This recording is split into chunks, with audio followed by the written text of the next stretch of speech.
할렐루야, 반갑습니다 여러분. 오늘 계속해서 말씀을 나눠보려고 합니다. 마태복음 14장 24절 25절.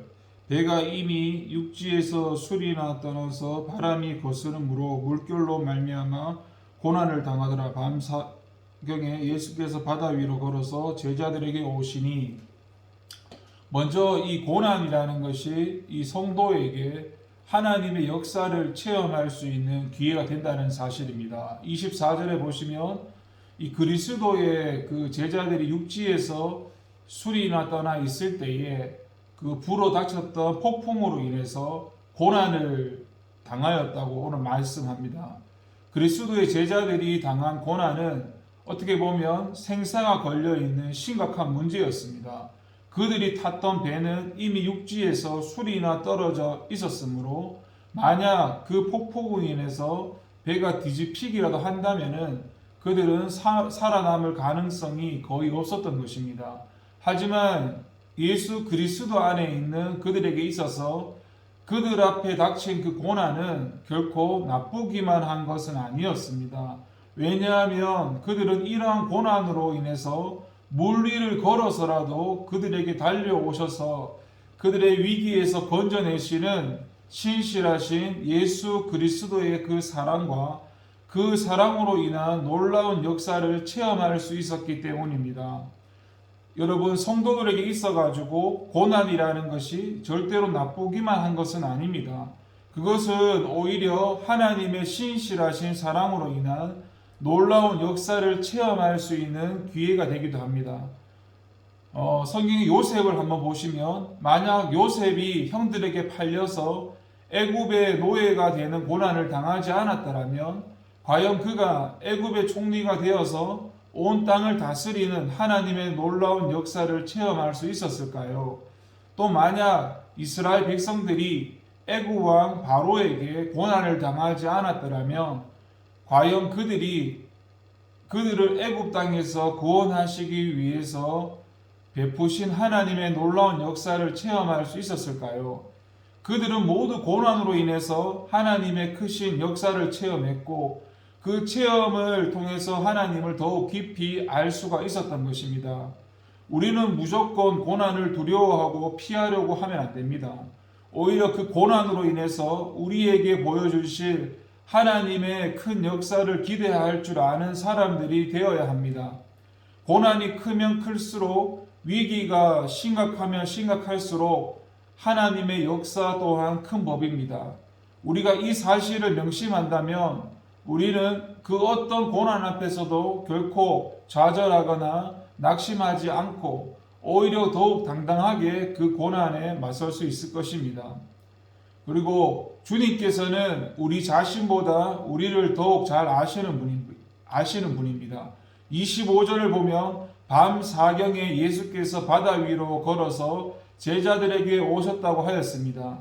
이는 예수 그리스도께서 비록 산 위에 계셨지만 당신의 제자들의 형편과 처지를 정확하게 알고 계셨다는 것을 말합니다.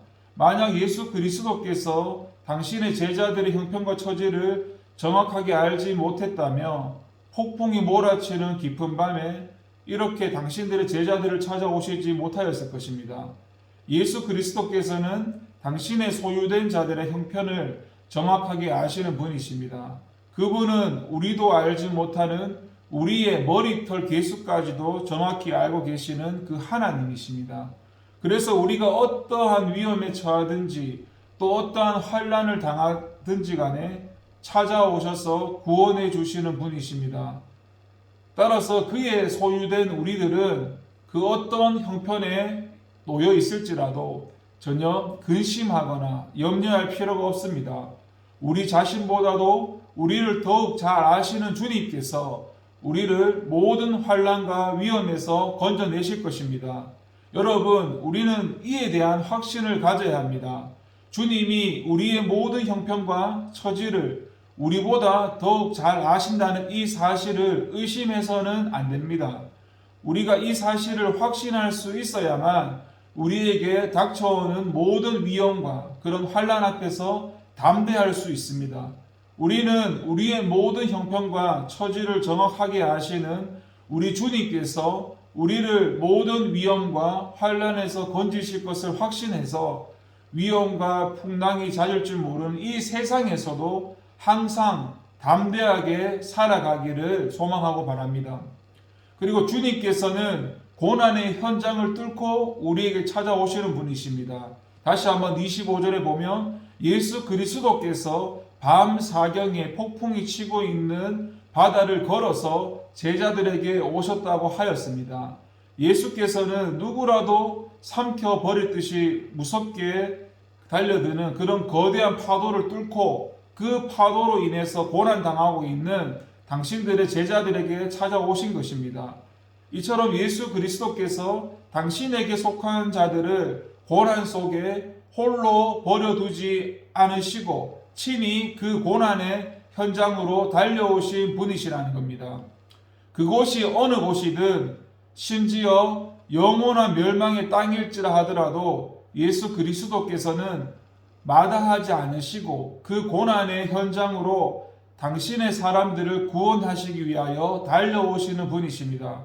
그와 같은 사실은 무엇보다도 예수 그리스도께서 인간의 몸을 입으시고 이 죄악된 세상 가운데 오셨다는 사실 그 자체가 가장 분명하게 우리에게 증거하는 부분입니다.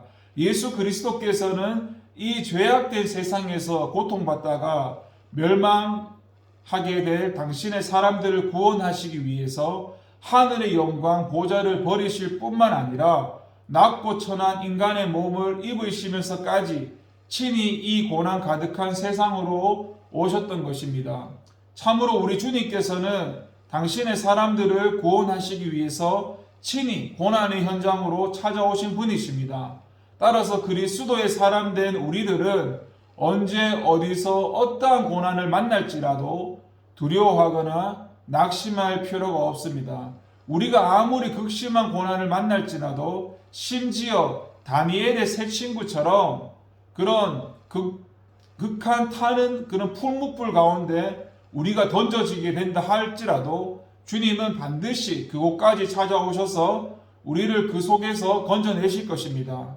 이와 관련해서 다윗은 노래하기를 내가 주의 신을 떠나 어디로 가며 주의 앞에서 어디로 피하리까?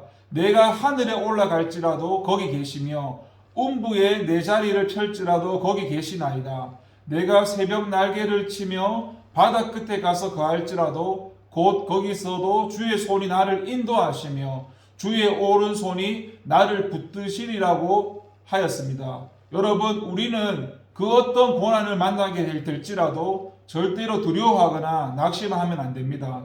오히려 그 고난의 현장 가운데 찾아오셔서 우리와 함께 하시는 주님을 바라보면서 담대하게 그 고난과 맞서 싸우는 저와 여러분 되기를 바랍니다. 기도하겠습니다. 하나님 아버지 감사합니다. 우리보다 우리를 더 잘 아시는 주님, 우리의 모든 형편을 다 아시는 주님, 그 어떤 힘든 어려움 속에서도 우리가 주님 의지하고 믿음으로 나아가기 원합니다. 늘 주님께서 우리와 함께 하신다는 것을 기억하고 하나님 늘 믿음으로 승리하는 저와 여러분 되기를 주님 도와주옵소서. 감사드리고 예수님의 이름으로 기도드립니다. 아멘. 감사드립니다.